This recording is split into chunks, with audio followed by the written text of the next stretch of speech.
G'day everyone, I am the man called Kemosabe, the man with a plan from the land down under, the man called Lucille, Lucy to my friends, the man too dangerous for YouTube, the man they tried to cancel but couldn't. With the arrival of the unofficial National Comicbook Writing Month, I thought I'd update and complete this video I was working on about my writing process.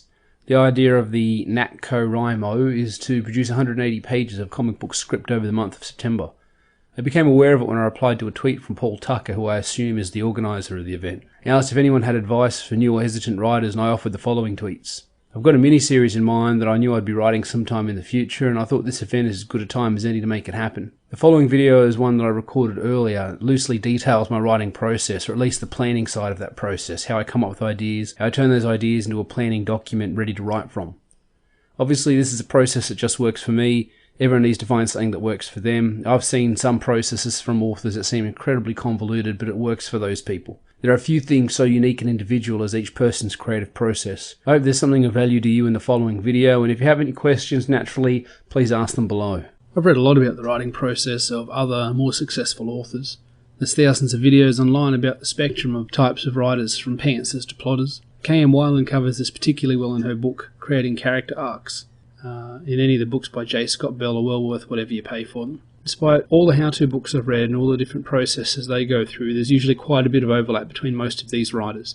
While there's always exceptions to the rule, I do find more often than not I'm nodding my head as I read or simply think, hey, I'm already doing that in my own writing. So more for my own enjoyment then, I'll be talking about my own writing processes, messy and unwieldy as they are. I'm going to start by talking about what I call the germ, or the seed. This is my second favourite part of the process. Unbidden, a sensation or a broad, unrefined notion will enter my head. It's usually in response to some other sort of stimulus, a song, a piece of music, a video trailer, most often a narrative in a movie, book or comic. One of the more recent examples I can think of came from rewatching the excellent 2012 Judge Dredd movie. In it, there's a throwaway line that got me thinking. Nomad, they picked up K. Executed? Interrogation. They're taking him in right now. Fuck. If K talks. If they're taking him in, he'll talk.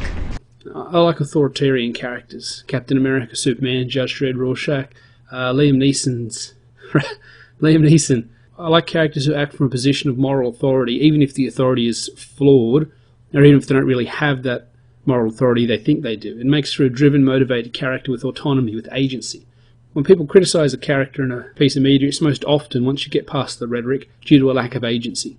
The idea that the Justice Department, and if you take that one scene out of context, it becomes an even greater, more ominous entity. Justice is so feared, so efficient and brutal that it's known that anyone who goes there is guaranteed to talk, especially in the criminal world, is terrifying. If you take this scene in context of the Judge Dredd world and Mega City 1, you're aware that this world has psychics in it, and the idea that justice will get the info they want via psychics, perhaps at the expense of your sanity or well-being, makes the whole thing even more terrifying. That one feeling I got, the sensation of existing for a moment in a world where there is a powerful, maybe all-powerful entity called justice, an entity that will get information it wants from you at any price, guaranteed. So reliable is justice that it's better to be killed than captured, all in the name of upholding the law in a lawless world. That was the germ, that was the seed of this idea. From that has sprung a script for a 6-issue miniseries, but that just doesn't happen automatically. I started all my writing as a pantser, but I found that I just don't have that natural ability some authors seem to, where they can make the story just work, to be circular and round back in on itself to perfectly create a complete narrative. I need to do at least some planning. It took me far too long to work that out, but now that I know it, I found that part of the process is probably my favourite, if we exclude the act of finishing a story and seeing it appreciated by a reader. My favourite part of the story writing process has to be the brainstorming. Before I get to the brainstorming, I want to talk about the elevator pitch, or the one-liner. So the elevator or the pitch or the one-liner is where I write a short 2 to 3 sentence blurb that encapsulates what the story is about. It'll go at the top of the page, and I'll reread it a few times to make sure I've captured the germ effectively. This is important because I might not get the chance to write this story straight away. We're all busy these days, with deadlines, work and family commitments. It might be weeks before I come back to this germ of an idea. I need that few lines to return me to that initial sensation, that feeling of being in the world at that time. This is evidenced by the fact that I created the file for this germ in March of 2019. It's over a year later and I'm no closer to working on this story. I'm working on other stories, this one's further down on the list. When I'm writing something that resembles what people often refer to as an elevator pitch, if you're not familiar with an elevator pitch, it's the idea that if you're in the elevator with some famous director or producer and only had 10 or 20 or 30 seconds to wow them with your totally original idea, what would you say? Every stumbled word, any indirect language, every time you misspeak is a wasted opportunity. Supposedly people polish a super tight 20 or 30 second pitch of their project they can rattle off at a moment's notice.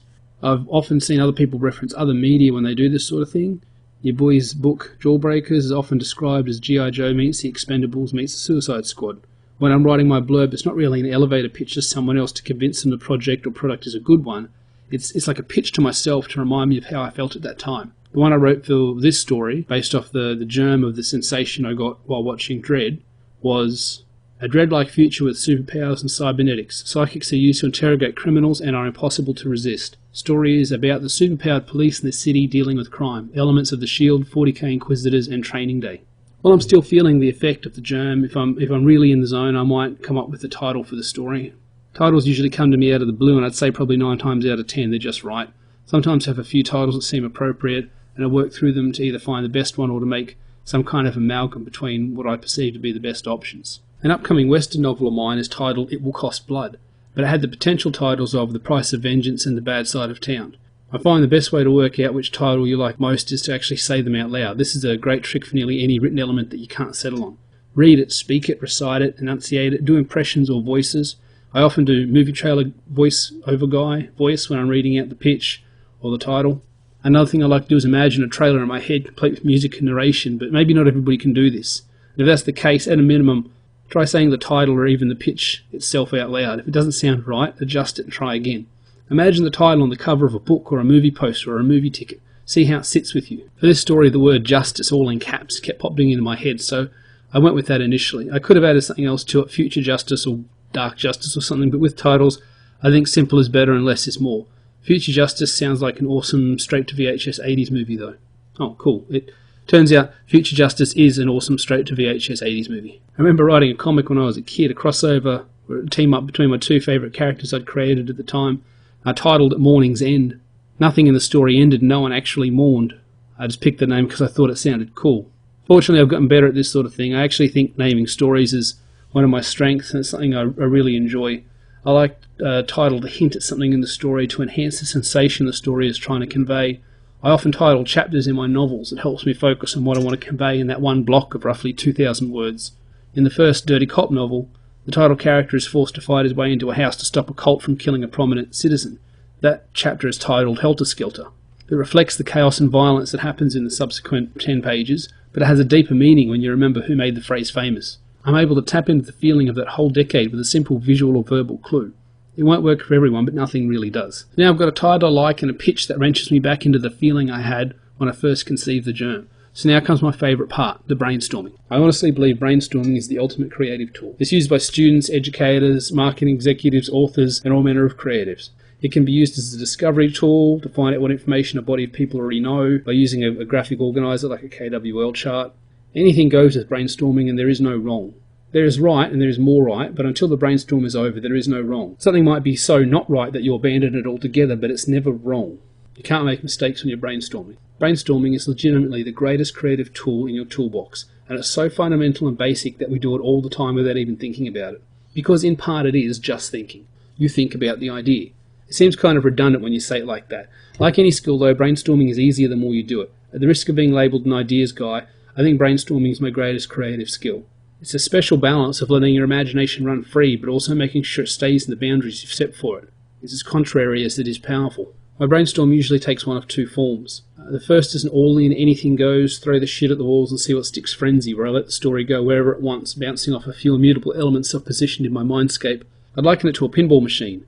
The story is the ball, and it can fly around the table and bounce off walls and bumpers of things within the story that can't change without you changing the germ itself. In this example, some of the immutable things of this story are that it's set in the future or the near future.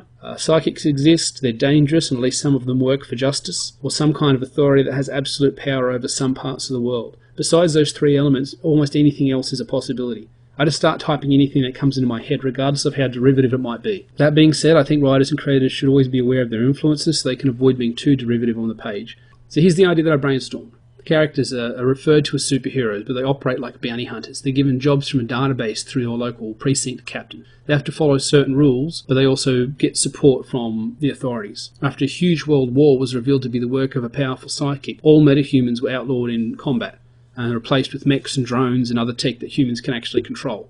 So you've got all these superpowered soldiers coming back from the war to the cities and to the populated areas. Some of them became criminals because they had nothing else to do, but others became cops whose job it was to fight those same criminals.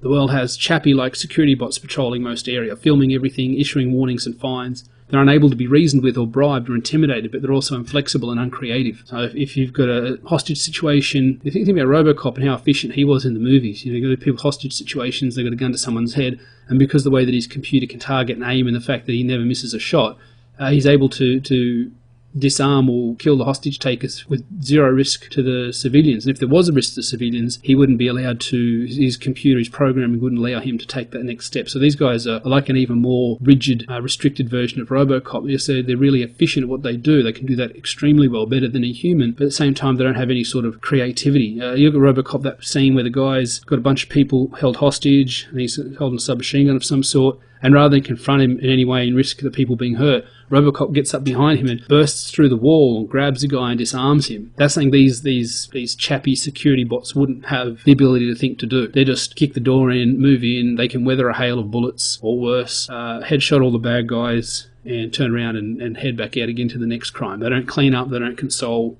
A good example is the security robots from that Matt Damon movie, Elysium. And he's just trying to reason with him. He's trying to say, hey, just hold on a second. I know you've got laws and rules. I know you want me to do this thing, and I will do this thing. But I just need you to hold on for a sec because there's mitigating circumstances here. Just give me a second. But they wouldn't do it. And they keep pushing and pushing and pushing. I can't remember if he got in trouble or if he fought back, or I think he just got beat up. But that sort of inflexible unwillingness to compromise simply because they can't is what makes them efficient but also limited. So the story is a loose collection of characters, all within a certain precinct, who work with and around each other. The captain of the precinct is a human. He recognises the heroes are needed, but healso realises it's a self-perpetuating problem. They need the heroes to fight the super criminals, but if there wasn't any super criminals, they wouldn't need the superhumans to fight them. He's happy to he's happy to hand off the super crime to these superpowered cops, and he uses them to cover areas of the precinct that he's short in manpower on, or he doesn't have the power to deal with. But like most people, he'd rather all the superpowered people would just disappear and not exist at all. In this world, psychics are the most dangerous of all metahumans because they can rewrite minds and memories, and they're usually killed on sight. It's a bit grim, but I was thinking, maybe if you could scan for and determine somebody's power, some sort of scanner that can scan their power and work out what their abilities are, and there's preset categories that people fall into. It's pretty awful. Someone has a baby and they scan the baby and they realise the baby is a mind-altering psychic. As he grows, he's just going to rewrite the minds of the people around him to suit his own purposes. I mean, think about how selfish and short-sighted, narrow-minded children are. Some children have amazing empathy, but at the same time, they're almost sociopathic in their lack of empathy because they haven't developed it yet. So you've got these kids with this power to rewrite somebody's mind. Say, hey, Mum wants some ice cream. No, you can't have ice cream for dinner. Bam, rewrite Mum's mind. She thinks ice cream's the best thing ever. And if they do a clumsy job of it, if they don't know what they're doing, if they just hack away at the mind with their psychic powers, and because I've got kids, and when they want a particular thing, sometimes they'll just absolutely go off until they get that thing. I don't give it to them, of course. I make them wait it out, and I just put up with their crying until they learn to calm down and ask for it sensibly. But at that moment, there's nothing more important in their world than that object or that toy or that type of food, whatever it is that they want, and they're completely unreasonable about it. And it becomes the sole desire of their existence for 30 seconds or so. So imagine you get this kid who really, really wants ice cream, and he thinks ice cream's the best thing ever, and he wants ice cream for dinner, and he wants it right now. Mum says no. He's got the ability to rewrite minds without even knowing about it. He hacks into Mum's head and says, hey, Mum, ice cream is the best thing ever. I want to eat ice cream now. And she lets him have it, but that's a seed that's been planted in her brain then. And the next thing, she's at the shop, emptying out the bank account, buying trolleys and trolleys of ice cream and bringing it home and gorging herself on ice cream until she passes out or is sick or drowns in the stuff, or these mind rewriting psychics can be incredibly dangerous. And if there's not the ability to suppress their powers through technology or some other means, I could imagine horribly if a baby is born with this power in this world, the authorities would authorize the doctor to euthanize that child. Or maybe even if the child is detected to have that power in utero, it'd be terminated, murdered, before it even has a chance to be born.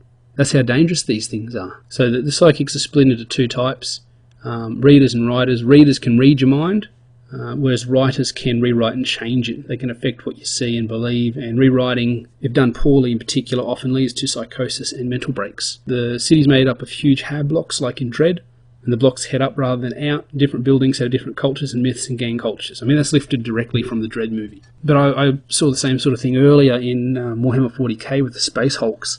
These huge ships large enough to fit the population of a planet in them, and they drift through space, through the warp.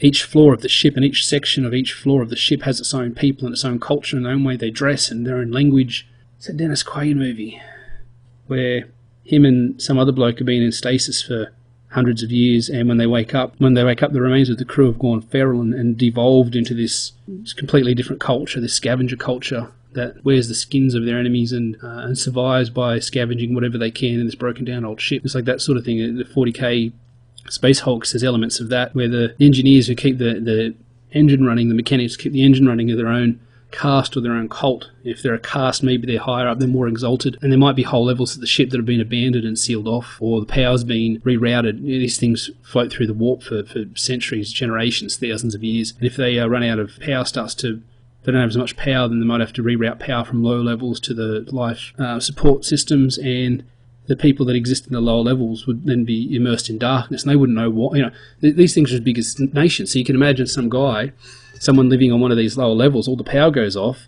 and they think that, God's turned the sun off, because they've been so far removed from the captain and all these other areas of the ship that function like a regular ship. They think that the lights in the sky are their equivalent of the sun, and when they go out, when the life support systems go out, they think that God's angry with them, so they send someone off on a quest, or they start sacrificing people. Imagine they start sacrificing people in the hope that it'll get God to turn the sun back on. And it's a similar sort of thing here with these hab blocks. They're so far out of the city, some are downright primitive, and they believe all kinds of crazy things. Some of the hab blocks no longer communicate with the outside world, and they've gone dark, they call it.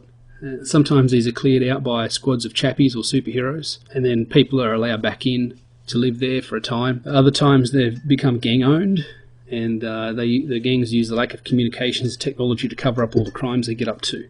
Food comes from manufactured nutri-sludge, noodles, tofu, protein blocks, made in factories from recycled organic matter, vats of animal flesh grown without brains and other important organs, kelp and algae and fungi mixed together to cover nutritional needs. And also made a note about whether or not there'd be clean water, how they deal with water. Does it need to be filtered? In a city like this, it's going to be so dirty, so overpopulated, so crowded. What's their standard for clean water? What's it look like? Where's it come from? Something I need to consider if it comes up in the narrative. The story's about a new recruit coming straight in from the war. He joins the established squad. He might be there to look for corruption within the unit. He might be a plant like internal affairs. But his loyalties get twisted up, and he risks his life to uphold the leader's plans and life. Even at the same time, he knows he should be trying to take this guy down because he's dirty and he's corrupt.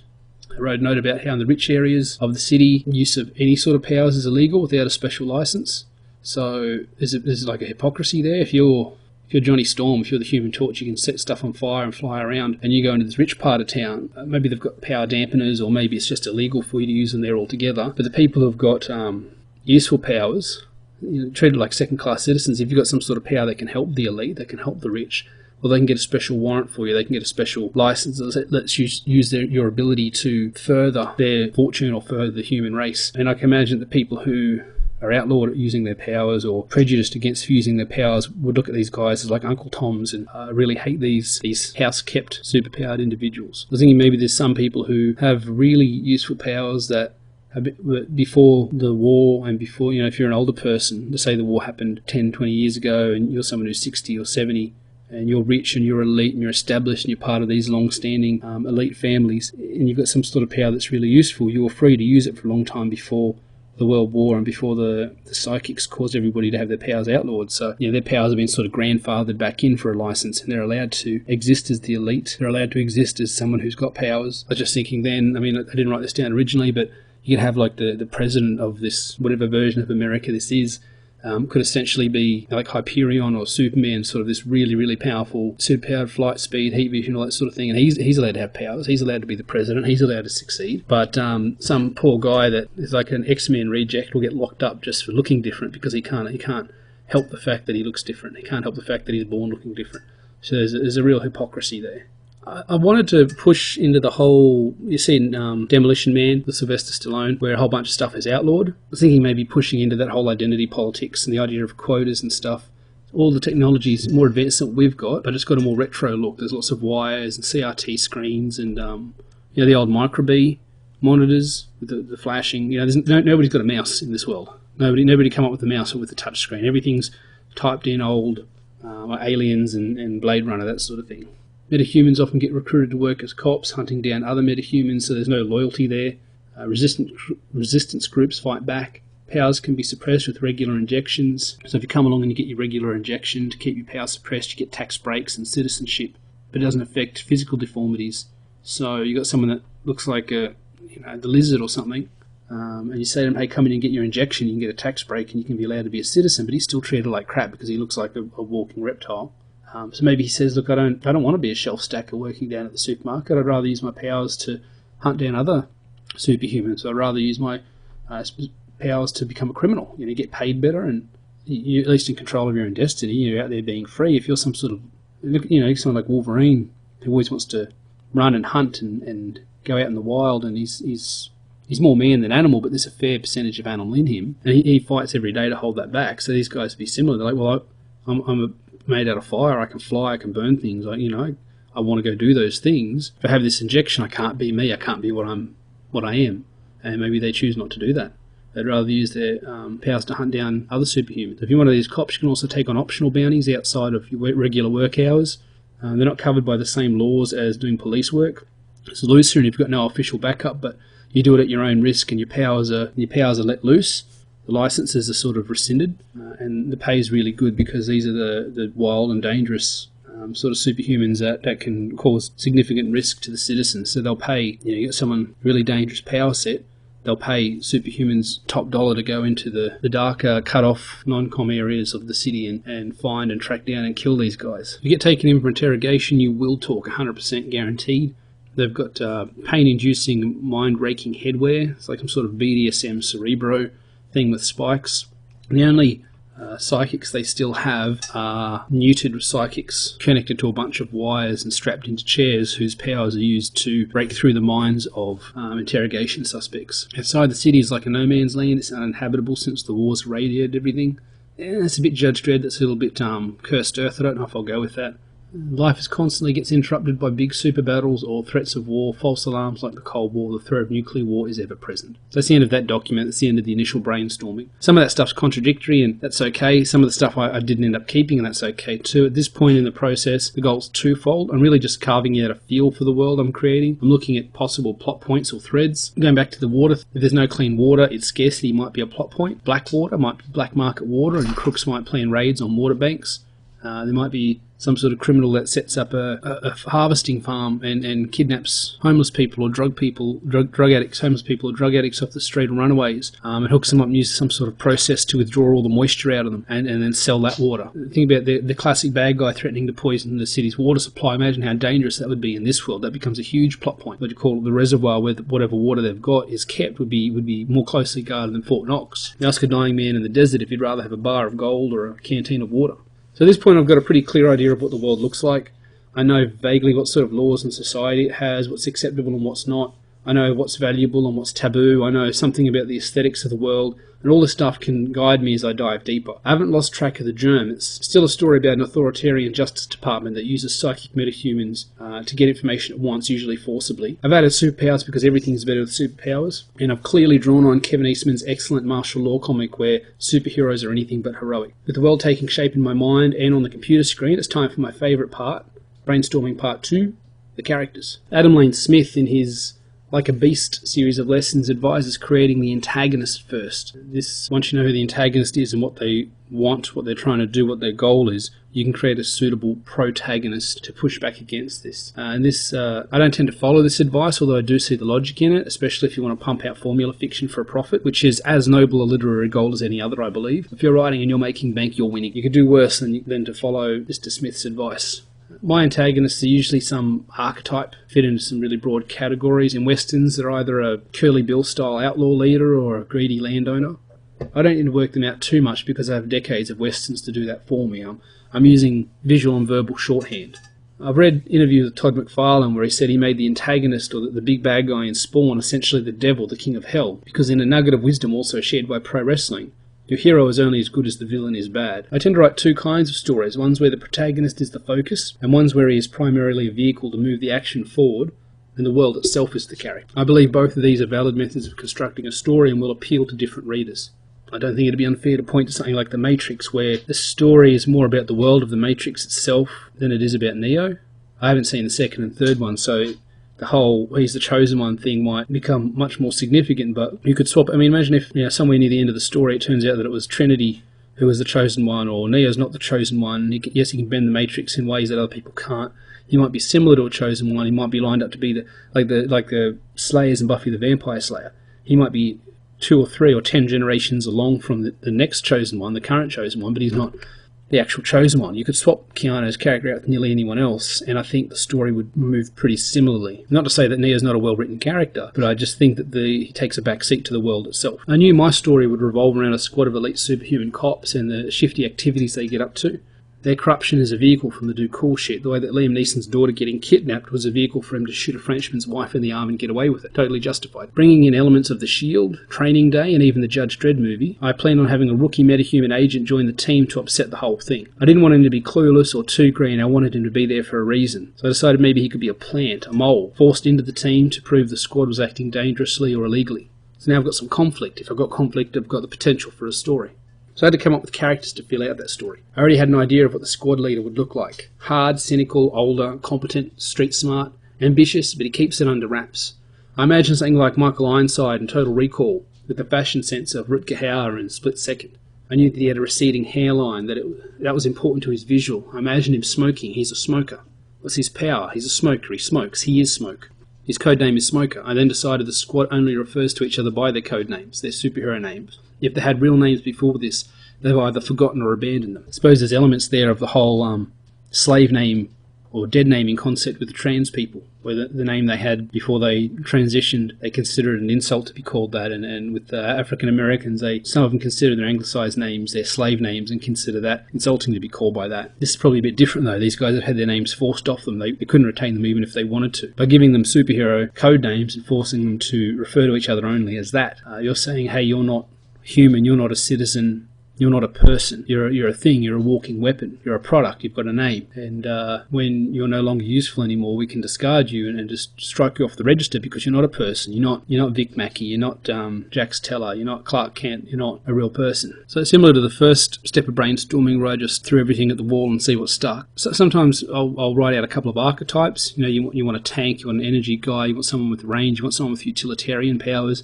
but I don't stick to this too closely. Unless I'm having trouble coming up with suitable characters, then I might go back to sort of a 5 or a 7 man team sort of setup and try to make sure every character fills one of those roles. But usually I find as I'm putting together a team, I tend to just pick complementary powers and characters anyway. It just sort of comes to me naturally. So Smoker is the leader of the group. He's a veteran. He has close-cropped, receding hair. He's a smoker. He's skilled but cynical. He's on the take. He's running his own game. He's former military. And he likes the new kid who joins the team because they both served together. Well, they both served in the war. They didn't serve together, but they both served in the war. Whiplash is Smoker's second in command. He's loyal. He's all in. He never wavers. He suspects the kid and he gives him a hard time. He gives him all the shitty duties. Whiplash is 100% behind Smoker all the time. If Smoker says jump, this guy says how high. He's not lacking in agency or ambition himself. For whatever reason, he values his loyalty to Smoker above everything else. People are really scared of him because his powers are so deadly. He only has to touch you to kill you. He creates molecule-thin ribbons of energy that can cut between your atoms. I imagine visually it looks a bit like Ray from Fist of the North Star. He leaves trails of energy from his fingers, and wherever those trails are, it just slices through anything because it cuts in between the atoms. So it doesn't matter how dense something is, the molecule's thin enough to cut between the atoms. Third member of the group is Aurora. She's an energy blaster. I imagine her as really a female, giving her non-physical powers. And she's really ambitious. She wants to be the leader. She knows that Smoker's up to dodgy stuff. I mean, the whole group knows. They all know that he's a criminal and he confiscates drugs off other criminals to resell them himself. I mean, he's a bad cop. He's a dirty cop, really. But she's looking to betray him, sell him out, and take over. She's not happy with her cut. She wants more. She thinks he's old. She thinks that he's on his way out and that she's going to help him leave, help him move on. There's going to be a showdown coming between these two. I come up with a character called Skinner. He's a really old veteran, even older than Smoker. He's got sort of the T-1000 Psy Warblade, the Image character, that Wildcats character. So the ability to turn his hands into blades and spikes.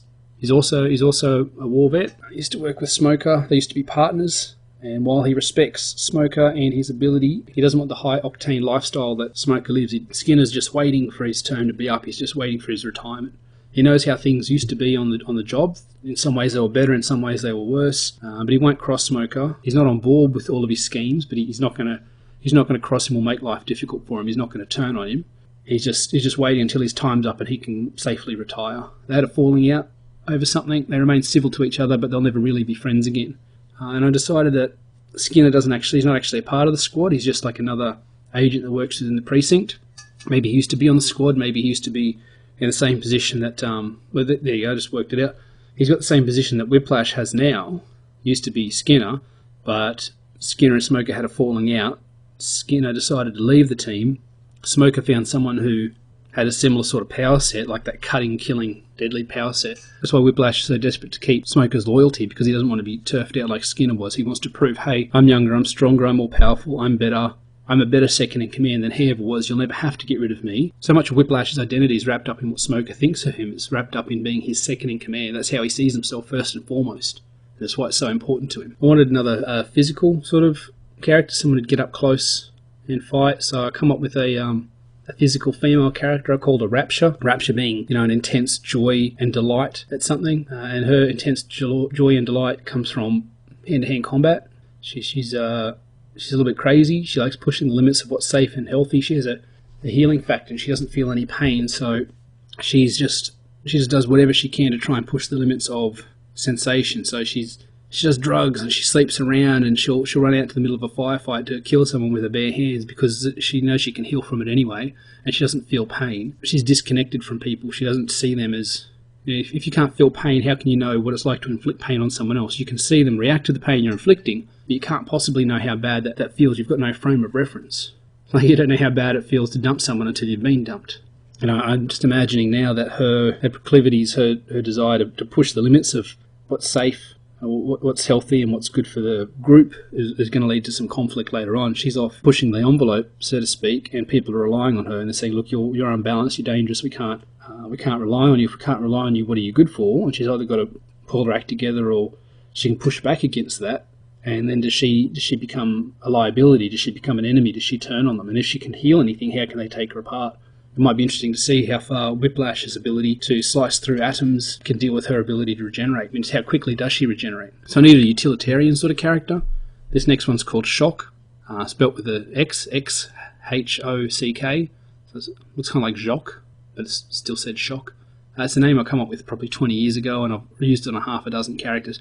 I reuse names a lot. I'll have the same character in different, slightly different variations within 3 or 4 or 5 different stories. So in Company Men, Cinder, the guy can turn into cinders and smoke and ash and flame. He's an Americanized version of a character called Burner, who is a pyrokinetic character from another series I'm working on called Straight and Narrow, which is about a career criminal supervillain that's released from prison and then tries to live a normal straight and narrow sort of life, stay on the straight and narrow path, while all of his mates, everybody he knows is a supervillain, all of his friends are supervillains, he's got no support structure that's not supervillains, and they're all saying, man, come back in the game, get back in the game, and his best mate is this Burner, who's the same sort of guy as Cinder, and he's saying, come on, get back in the game, and he's not interested. And then I've got another story I'm working on with other writers. A friend of mine that's set in... It's an English superhero team, a British superhero team. And there's a pyrokinetic in that. So he's like a noble English version of the degenerate English version of an Americanized character. So I've got the same... He's essentially the same guy, but he has alternate universe versions of him. In one version, he's a criminal. In one version, he's part of a government-run British superhero team. In another version, he is part of a CIA hit squad operating in the Middle East. And I like to reuse elements across stories. I think it gives familiarity and continuity. But I like the idea that they're all linked, that all the universes coexist. People love multiverses. I like to think I'm building one of those myself. So this name, Shock, I've used it a couple of times before.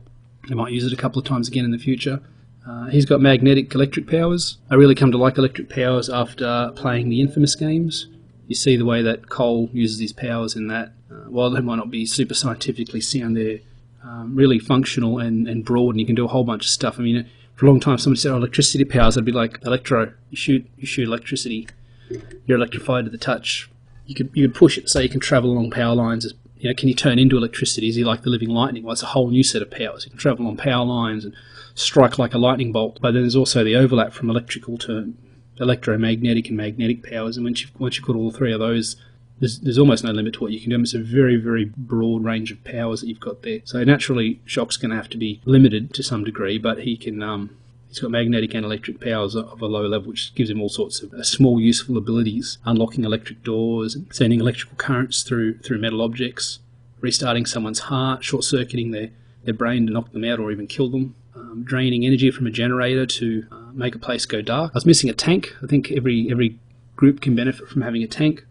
So the tank is called Breacher, seeing as his job is to breach doors, to be the first in the room. He's a door kicker. He's the first man in because he's the strongest and the toughest. He's a burly head-the-ball door kicker. He absorbs kinetic energy to get stronger. He gathers energy as he charges, kinetic energy in motion. So if he gets a bit of a run-up, he gathers enough energy that he can become, it's like terminal velocity. He can't be stopped, and he can charge his way through anything. But if he doesn't have... He needs to build up that energy by charging. So if you get the drop on him, he can be a bit more vulnerable. The last member of the team was Zero. He's the new recruit. Zero stands for zero G, zero gravity. So he's got gravity powers. He can run up walls, run up around the roof. He can weigh opponents down. He can levitate things. He can jump really far by negating gravity, or he can descend slowly from a high. If he falls off somewhere, he can neutralize his own gravity and just float down to the ground under his own control power. He can use gravity to yank a gun down out of somebody's hand. And I was thinking it'd be an interesting twist if he's not actually a superhuman or a metahuman. He gets his powers from a device that was created and given to him so he can go undercover as a metahuman, because they couldn't get a metahuman agent to do the job. The idea that they said, look, we've got no metahuman candidates going to go against Smoker. He's just too bad. Find anybody who wants to go up against him. And this human agent said, well, I'll do it. I'll go in. So we don't have any powers. Here's this device. It gives you gravity powers. We can fake it. And that means that there's opportunities there for his device to malfunction or run out of energy or stop working for some reason, and then he doesn't have his powers during a critical time, and he's got to sort of try and justify why he couldn't use his powers. It was like, hey man, why didn't you use your abilities to help us? What good are you? Even on this team, what were you doing? And it makes his position and his standing within the team a little bit less stable. That's conflict, and conflict is story. So now I have my team. Normally I'd go through and come up with a bunch of support characters. Anyone I think could have a notable relationship with the MCs. Anyone that might help propel a story along. I usually pick a few love interests, a few foils, an informant or two, a power player or two, some sort of gang boss, a wild card, some sort of assassin or physically powerful person who operates under their own agency that you just can't trust not to turn up and mess up your plans. I usually try and come up with one or two factions that are set against each other, and then that's a cause for conflict there. If you've got Gang A versus Gang B versus Gang C, you've got all these people fighting against each other. It's very easy to find conflict and story within there. I don't intentionally have a list like that, but it's what I normally come up with. I went through a couple of my outlines, and I found that most of especially the comic book stories, most of the comic book sort of stories have these same few sort of categories. A lot of the stuff I come up with as I'm writing it, so the lists aren't exhaustive. I've got a 6-person team here, so I can forego this step. I find this tends to work better if you've got a solo main character or just one or two main characters, like a partnership on a team book. Most of the roles, like a love interest, a foil, tend to be filled by a member of that team anyway. I don't need every member of the team having their own supporting cast. It gets too crowded. Plus, these guys are mercenary cops that are barely citizens, so they're not going to have big established support structures and families and extended families that care about them, and probably just living in little rat hole apartments, barely getting by, saving their money to try and buy their way out of the city or buy citizenship or something like that. And for the story, I'd need a criminal boss, some gangs, a police chief, someone to be the contact for Zero to report to. And if I was writing this as a prose story or something larger than a 6-issue, the scope of this book's 6-issue book, I'd probably plan these out as well. But on a project this small, I feel confident I can come up with that stuff on the fly and it would still suit the story. Now we're looking at the outline. I've got the germ, I've got the aesthetic, I've got the world, and I've got the characters. I have conflict, maybe at this point a possible ending in mind. I might have an idea of how I want it to end. Do I want Smokey to get his comeuppance? Do I want him to get away with it? Do I want him to die saving the kid despite their differences? Do I have him sacrifice the kid? They get close, they become friends, the kid thinks he can rely on him. He thinks he's got him. The kid's conflicted about handing Smoker over and all the evidence he's got to get him convicted. And then right at the last minute, Smoker sells him out and the kid dies. And Smoker's like, whatever, man, better you than me. I've got to get ahead. I was playing you the whole time. Is it, DTA? I don't trust anyone. So there's a few possibilities there. I like to have some vague sensation of where the story is going to end. It's better to have a definite ending particularly in a longer story, because the further away the ending is, the harder it's going to be to get there if you don't know what it is. So try and have that nailed down in your mind if you can. So now I'm at the stage where I actually need to make the story itself. Other authors and YouTubers have covered the whole pantsers versus plotters thing before. Just real quick, pantsers are fly by the seat of their pants. Writers, they make it up as they go along, whereas plotters plot. They write stuff down, they work it out, they have a plan. Most people are somewhere in between. Very rarely is anybody all of one and all the other, I think. I've read the guy who wrote the Jason Bourne series was like an extreme plotter. He wrote down every action and every scene before he wrote the story out properly, and he left nothing to chance. I kind of feel that's reflected in the books themselves. I only read the first one, but it was a bit of a struggle. I got about half of the way through, and I was really struggling to keep at it, because not that it was formulaic, but it felt a bit stiff. It didn't have that sort of elasticity and vibrancy I want from a story. Whereas someone like Stephen King, you just start with a germ of an idea, and he wanders around between pages until he's got an 800-page bestseller on his hands. Not to say that he doesn't do any planning or any rewriting, but by his own admission, he often starts with a germ of an idea and just sees where it takes him. He's a natural storyteller. So I'm somewhere in the middle. I've gotten more plotty over the years. The more I learn about effective plotting, the better off I am by using it. If you want to know more about plotting, you can look up one of these books, or you can simply research 3, 4, 5 act story arcs, story structures. I still always start with a germ of an idea, and I like sitting down and writing as much as I can until I can't go forward without some more planning. Not every story will be a winner, and not every story will be worth publishing, but by planning and plotting more beforehand, I can minimise the number of stories I get that aren't good, that aren't worth publishing. When plotting, some people go chapter by chapter, but in comics I like to think in issues or in pages. I go with issues, unless it's a graphic novel, in which case I just plot it out like I plot a novel, which is to say I blurt out every cool thing I can think of related to the previous parameters established by brainstorming, and then I try to order them into something that resembles a story and reaches whatever end I have in mind. At this point I should be able to organise my disparate thoughts into issue overviews. Here are the ones that I come up with for the story I was at this point entitling Justice. And these are rough, almost stream of consciousness pitches to myself to remind me of what I want to have happen in each one of these issues. Issue 1. One of their own gets lost in the ganglands. They think he might have been killed. They plan on striking back to send a message as well as work out who did it. Turns out the boss did it. He set up one of theirs for 2 reasons. 1, because he betrayed the boss, and 2, by leaving his body in the slums, it gives him an excuse to sweep the area and target a problematic crook or dealer whose new product is putting his own dealers out of business. This overview is a jumble. It's not easy to read. The subject of the sentences aren't always clear. Sometimes when the story is vibing right and the brainstorming is easy, I don't want to waste time being grammatically correct. I understand what this means. It's a pitch in itself. Reading this reminds me of the layers of the story, the pacing, the build-up and the payoff. At any point I can pick this up and start working on it again. It's like a time capsule waiting to be dug up, a creative landmine that just needs to be stepped on. Issue 2, convict transport crashes. They all need to be rounded up before they get away, but it was a cover for one crook, a big boss who should be the priority, to escape. The leader organised with another crook for him to get away, but sells him out to yet another gangster for power or for a deal, something big that he's working towards. So this overview is less concrete. I know that Smoker has organised a prison truck to crash so he can smuggle out an infamous criminal. What the other criminal doesn't know is that Smoker is going to sell him to yet another criminal, one who has something that Smoker actually wants. So Smoker's going to get paid twice. The other criminal wants the infamous one for revenge. I'll complicate it by having the transport crash at the wrong time, leaving everyone stranded in the territory of a third criminal faction. So now the team has to go into enemy gang territory to find and extract a world-famous crime lord, and then deliver him to a third crime family, one that would rather just find the crime lord themselves and pay whatever price Smoker is asking. So now we have Smoker killing a dealer to ensure his drugs are the ones being sold around the city and getting into bed with another crime faction for some unknown prize that will ultimately further his ambitions. Issue 3. A gang is hiding a political dissident. The group is tasked with getting him out alive. The boss has taken the job to kill him. They need to find and execute him, or frame another faction for killing him, all before somebody else gets there to see that they're actually the ones involved. They have narrow jurisdiction there because the guy has some sort of diplomatic immunity. So this one, Smoker might be working against the good of the overall group. They might be going into this briefing saying, hey, we need to go get not cybernetic Che Guevara and get him out of there.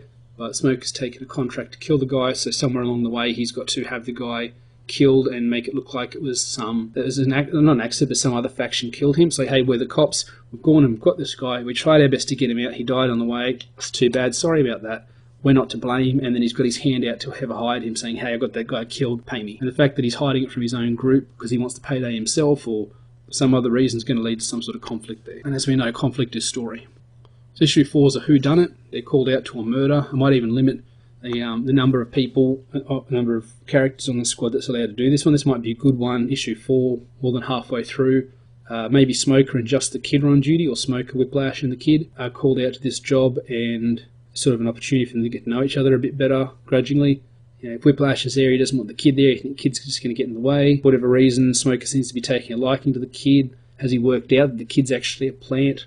Has he somehow worked out the kid doesn't really have powers and he's just faking it? Or does he just suspect the kid's not on the level and he's trying to take him under his wing to find out more and cover all his bases? Or does he genuinely like the kid and he's thinking about training him up to be, you know, the next Whiplash, under Whiplash?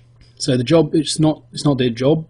It's not really their jurisdiction. It's right on the edge of their jurisdiction, and the local cops don't want it. Smoker's called out to it and he said, hey, this is your job. And he's like, well, no, I don't work for you. It's a different jurisdiction. It's not my job. He's going to leave, but there's some element there that makes him think twice. He's turning around, walking away. He sees something. He hears something. He thinks something is actually, you know what? We will take this job. Hold on. No. So I've got to flesh this out a bit more. What does he recognise the victim? Like, what angle does he see that makes him want to take the job back? Whiplash is saying, come on, man, we don't need this. What is this? We don't need this. And the kid's like, he wants to solve the case because he wants to get in with Smoker more because he's trying to get evidence that he's doing something wrong. But during the course of this, he's probably going to see that Smoker's actually really, really good at his job and a really good cop. He just happens to be crooked while he does it. He takes out the bad guys and he keeps people safe, but then he takes all the dealers' drugs and sells them himself, or he takes out a bad guy that needs to be taken out. But that bad guy also had a price on his head with another gang, and he collects both bounties, so he's not on the level. Issue 5, someone or something important goes down in no man's land, and the team has to go and get it. It might be a drone, might be some sort of intel carrier, it might be a courier or a satellite. Some information in there implicates the boss and some of the shady stuff he gets up to, and if anybody else picks it up and gets that information, he's done for. There's evidence, there's all the evidence that they need to put him away and to terminate him, terminate his contract, terminate his powers, terminate his life. It could be an opportunity for the kid to be told by his handler, hey, there's this thing going down, we think it's got intel on it that's going to implicate Smoker and his gang. Your priority above all else. As soon as you see that thing, you grab it and you GTFO, you get out of there. We need that. You're like, blow your cover, burn all your relationships. It doesn't matter. This is the big one. This is what we need. This is going to take him down. Alternatively, it might not be something that implicates him. It might be something that implicates someone else, and that person is in a position of power, and they're paying Smoker to go find the thing and make it disappear. So they go into this no man's land, the no-go zone, and something goes wrong. Him and the kid get cut off from everyone else, and they're stranded. No backup, no authority, no jurisdiction, and it ends with them surrounded in a whole lot of trouble. And that leads into issue 6. Which is like your crazy training day, Bright, Assault on Precinct 34, Raid, Dread, that excellent issue of Moon Knight that Warren Ellis wrote, that fantastic one where he's just fighting his way up the apartment building until he finds the bad guy up the top. So the two of them are caught in a bad situation, severely outnumbered, they're forced to dig deep and break all the rules to get out. Up until now, the kid's been a real stickler for the rules, and that's mean that he's sort of cramped Smoker's style a lot, but now the kid realises that when you're out in the no-go, when you're out in the dark, you just can't afford to follow the rules. You can't afford to be a nice guy. You've got to get down and dirty.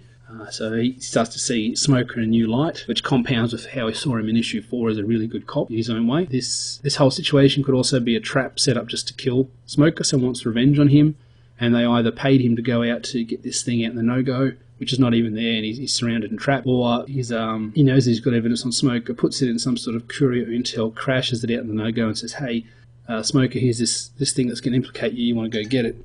And then when he's out there, he springs the trap. And it's backlash for some of the shady stuff that Smoker has done. It's either stuff we've seen him do or stuff that's mentioned earlier on in the story. You only have to have someone Skinner's there and they say, I thought you and Smoker were friends. Oh, not since such and such. Whatever that thing is. It's an incident or an event that soured them on each other, and it's a big deal. I mean, Skinner could even be the guy behind all of this. He's an old cop. He's got connections. He's on his way out. It could be something really low and really base. It could be that Smoker had sex with his wife or something, his wife cheated on him with Smoker, and he's just real quietly on the DL, been working towards getting revenge all these years. And when there's a confrontation between the two right at the end, he's like, you used to be my bro, why'd you set me up for this? And he goes, you laid pipe on my wife. I've been planning this for a long time. I'm going to kill you. He goes, you're going to kill me over her? Like, does it even really matter anymore? Can't we get past this? And it just shows that sort of pettiness that people have. Yeah, they're superhuman, and they're told they're not human, But still petty ass bitches like a lot of people are. So in this really outnumbered situation, Smoker and the kid have to band together to escape. They're really relying heavily on each other. Maybe Smoker's hurt somehow, and he's really relying on the kid to help him out, or vice versa. The kid's device busts, and he's not able to use his powers as effectively, and he really needs Smoker to help him get out alive. And he didn't think it was going to be this dangerous. He didn't, he can't call in backup because it's a non-com zone. There's no communications there. They're all cut off. So he's thinking, here I am out. This is suicide. Why did I do this to myself? Why did I put myself in this situation? I was an idiot. And he's relying on Smoker to get him back safe. And he's thinking, here I am planning to sell this guy out. He's the only thing keeping me alive. He's thinking, I'm only here because I took this job to get this guy into trouble, but I don't know him. I've come out of nowhere and I've just come at him in his entire way of life. If I just minded my own business and just done my job in some other way, I wouldn't be here right now. And now he's the only thing keeping me alive. And there comes an opportunity for the kid to betray Smoker. He chooses not to, and he's not really sure why. And maybe there's a few different ways it can go down. I have half a dozen different ways in my head of how it could go down. And then when I get closer and closer to the story, one of those will really crystallize and solidify as the correct choice. I find it difficult sometimes because there'll be 2 or 3 endings, and I want to write all of them. I want all of them to exist. Obviously you can't, you need to pick one, but I don't want to waste those other ones. I try to keep those in my head, the back of my head, and reuse them in another. If I get another germ, another sensation of another world, I seem to get one of these every other day. I can't keep up with them all. Now I've got potentially a whole other 6-issue series. I mean, this come out of one germ, one idea, this idea of justice, this idea of these psychics forcibly taking intel out of your head at the Hall of Justice. And now it's blown up into 6 issues. So that's my 6-issue overview.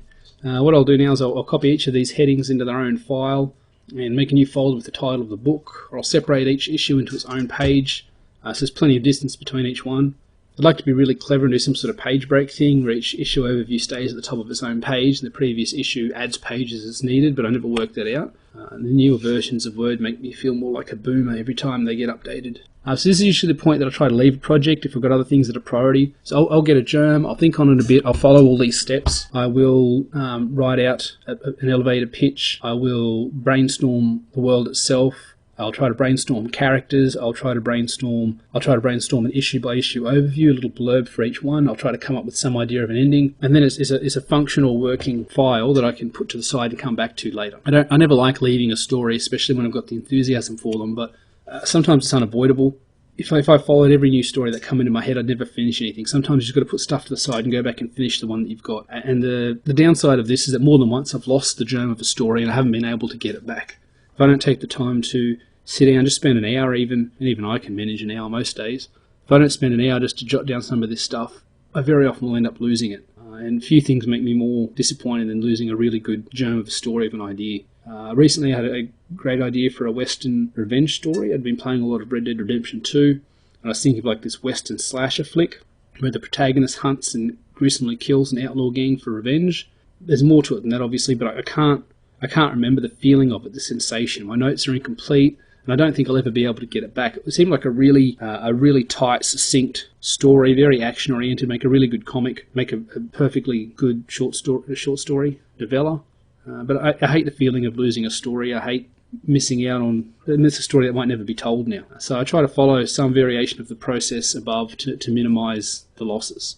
If I don't have to prioritise another project, if I can focus on the individual project, I'll either get to the writing of it using the outline I've got, and I'll polish up the individual issue plots so there's less ambiguity about them.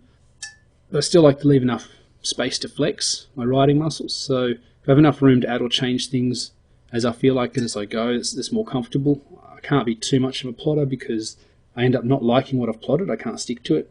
And the characters do have this wonderful way of just going their own way and doing what they want, despite your best intentions. I really love that sensation, and I'd hate to lose it by plotting too heavily. My process is definitely a little bit messier than others I've heard of or read about, and I'm always trying to tighten it up and trying to make it more efficient, get a more streamlined workflow. I'm always getting better at it, but I'm always loathed to lose that last bit of chaos, that last bit of spontaneity and unplanned madness that I believe is where the source of my creativity really lies.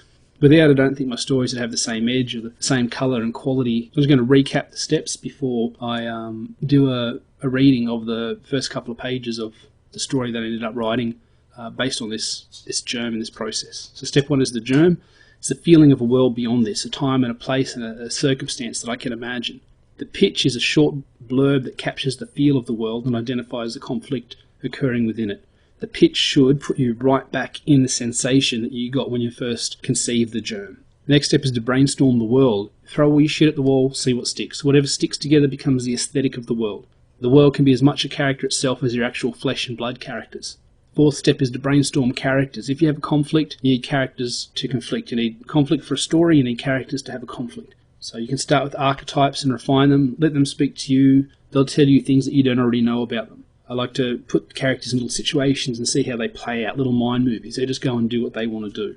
I don't have to deliberately think about this stuff. It happens naturally. I can't follow a paper map and I'm rubbish at sports, but I can do this sort of thing well. Fifth point is to brainstorm plot points. This is similar to the last couple of points where you're just throwing everything at the wall and seeing what sticks. Now you've got an idea of who the players in your game are, who the characters in your story are. You know what they're fighting, you know why they're fighting it. So just smash out every cool scenario, scene and idea, every clippy bit of dialogue and interaction you can think of. Spew it all onto the page, just brain vomit it all onto the page. Think about the sort of people your characters can shine through, like what sort of people do they need to come up against for them to demonstrate the best aspects of their character. You know, they're gonna butt heads with one another, they're gonna choose loyalties, they're gonna tell stories and lie and fight. And whatever makes them cool, whatever. You don't tend to make characters that aren't cool unless it's for a specific purpose. And then the cool thing about them is they have this specific purpose of not being cool. If you're going to make a character that's weak or soft or lame or inefficient, that's for a purpose, and that's the good thing about the character. It doesn't make them a cool character, but it's cool that they are weak for a purpose. So every character you've made is made for a purpose.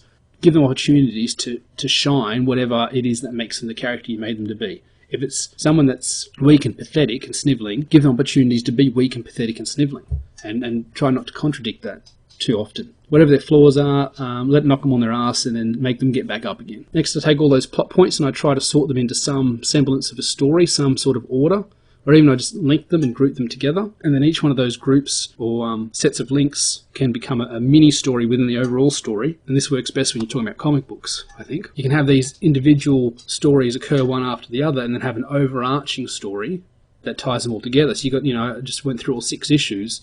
The first issue is Smoker setting up one of his own team for betraying him. The third issue is them trying to break a criminal out of prison. The fourth issue is the whodunit. The fifth issue is going into the no-go zone. The sixth issue is them desperately fighting. Each one of those is a separate story, but the overall story is Zero coming in and trying to trip up Smoker, trying to prove that he's evil. Smoker trying to prove that Zero is a plant and trying to stay safe and not betray himself, not make any mistakes.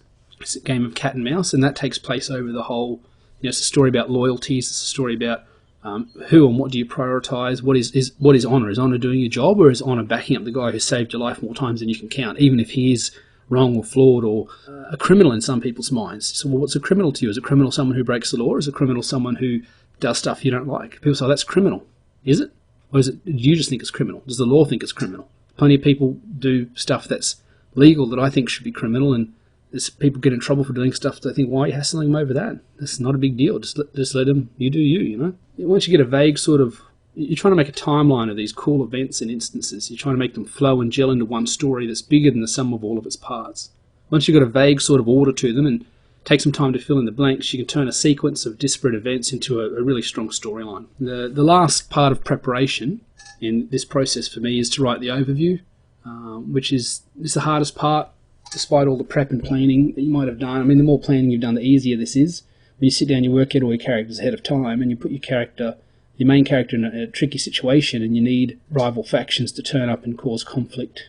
You need an information broker that's going to sell them out and betray them later on. If you work those people out ahead of time, you don't have to make them up on the spot. You don't have to get slowed down by it. You can just go, well, I set up this guy as an information broker. My character needs some street-level information. I already know there is an information broker in this world that I've created. He will go to him. You don't have to stop and go, okay, I need an information broker. Let's come up with a guy. Let's come up with a character. What are they? Who are they? What can they do? What can't they do? Why do they help? Why do they not? Do they charge? All that stuff can be all pre-done. If you prep ahead of time, you can save yourself so much time later on. So this step's where I work out all the major kinks and details before I start the really serious writing. Otherwise, I might have written myself into a corner. That's happened more than I'd like to admit. Once you get the overview locked down, you can start on the actual writing itself. So here's the opening scene of the story I was calling Justice, but I ended up changing the name. We'll talk about that in a minute. So you've got Breacher, the tank. He's going to pick up Zero, who's a new member of the team. They're riding back in the car to the station house. Breacher's telling Zero a cop story. You know, cops get together and they tell stories to one another. Hey, this one time at band camp, Michael Bendis did it really well in Powers, which is I haven't read all of it, but what I read of it was fantastic. I really enjoyed it. So I wanted to do something similar. This wasn't a conscious choice. It wasn't like I was sitting here going, I'm going to start the story. What'll I do? Bendis did a cop story thing. I'll do a cop story. My brain doesn't think like that. It just, if you guys can tell me the way that your brain thinks, but does it just come to you? Do you just go, all right, so you got all these characters. I've got to introduce the new guy to the established crew. How do we do that? I just started typing. One of them was the guy who's picking up the new guy, the old guy picking up the new guy. Just started telling him a cop story that just seemed natural to me. It seemed natural they'd start off swapping stories, tall tales. So they're rowing back to the station house. Breach is telling Zero a cop story. On the way, they get a call. There's been a crime in the no-go zone. The squad's been given the job, and Breach doesn't get to finish his story. He wheels the car around. They head off to whatever the job is. At the job, he's going to meet. It's an opportunity for him. He's going to get out of the car. Everybody's doing their thing, and this could tell the character's personality. Does Breach just say, "Hey, this is Zero. He's the new guy," and everyone says, "G'day," or does Breach just go do what he does, or does he have a cigarette and lean back against the car and wait for everybody else to do his job because he's a door kicker and he doesn't investigate?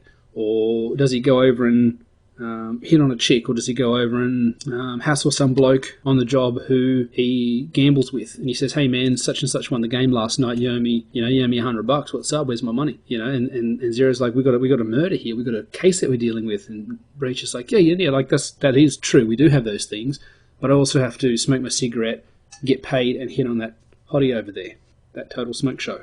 All right, so they're in the car, and here's the first scene of the story.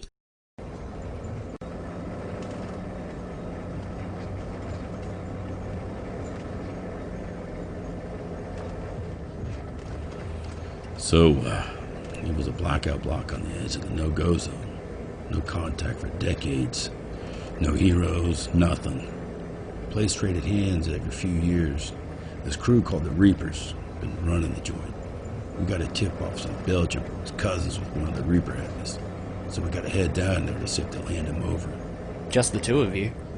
Man, I was glinting to let the guy go. I got real cases, you know what I mean? But the guy was going to give up some big mover, a real big fish, you know? Only he got let go by mistake. Some kind of computer error. Same old story. So the boss man makes it my problem. Suits. Fucking suits. I could be a decent cop if it weren't the assholes and ties. I hear that. So we get over to the blackout. Place is all done up. Lights, tags, neon flashing, girls on stripper poles, girls working the lower levels. And right up front of the lobby is this big-ass gold statue of the guy who runs the place. Guy called himself Skull Taker. Cold. He's dead now. But I'm getting ahead of myself. So we walk in there, all in black. Black coats floating like a hero's cape. All tack harness and plasteel. Just the two of us. Walking in there like it was us that ran the place.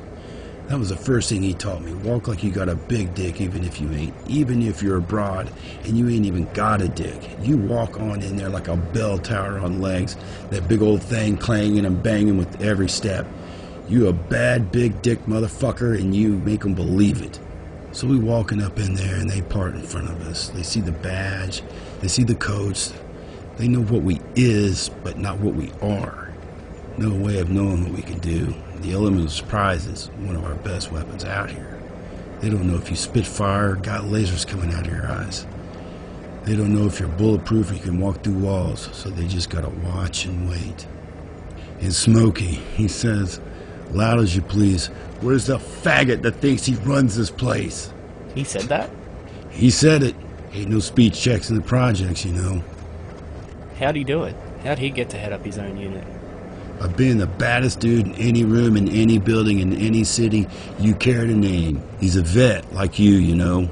Did he serve in Africa? Nah, before that. The Sky War. That looked like a real shit show. No laws, no rules, no gender parity, no Geneva Convention. Just like here, just like the no-go zones and the blackout blocks. He thrives on it. It's his element. He's a wolf and this is his jungle. Wolves. They lived in forests. What? Forests, not jungles. No shit. I've been saying it wrong for years. Well, what lived in the jungle then? Tigers. Huh. Never heard of them. I've never been this far out of the city before. Where'd you grow up? Westreach Projects, Damn. When did your powers kick in? 9th birthday. It sucks. Sorry, man. You? Not until I was nearly 12. I grew up near the pit, though, so I'd have been out of there long after that anyway. Your family still alive? I don't know for sure. I don't remember much. I had to go through re-education. Shit, you had a rough run, ain't you, boy? They ship you off to the basement, then straight to Africa? I'm surprised you got this far. A story like that, I'd be expecting you to be on the other side of the glass if you were in my cruiser. Yeah, so, the Blackout Block? Yeah, the block. So there must have been 100 skells around us. 1,000 more upstairs. It was a blackout, but it was still populated, you know. And Smokey, he's just calling this guy out. He's using every name you can think of. Shit, when I think about if he got speech police at that moment, his grandkids would die in jail working off his sentence. So then this big bastard comes down from on high. Must have been 8 foot tall, all jacked up on chrome.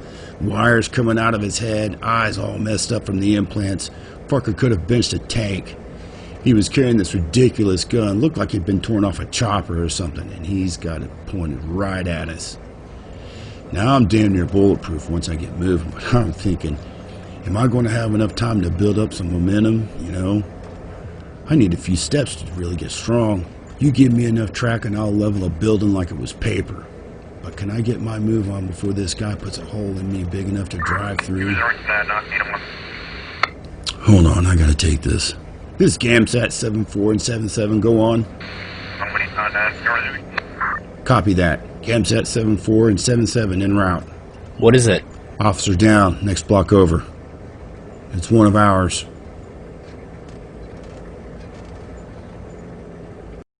After writing this intro, I just really love the phrase blackout block.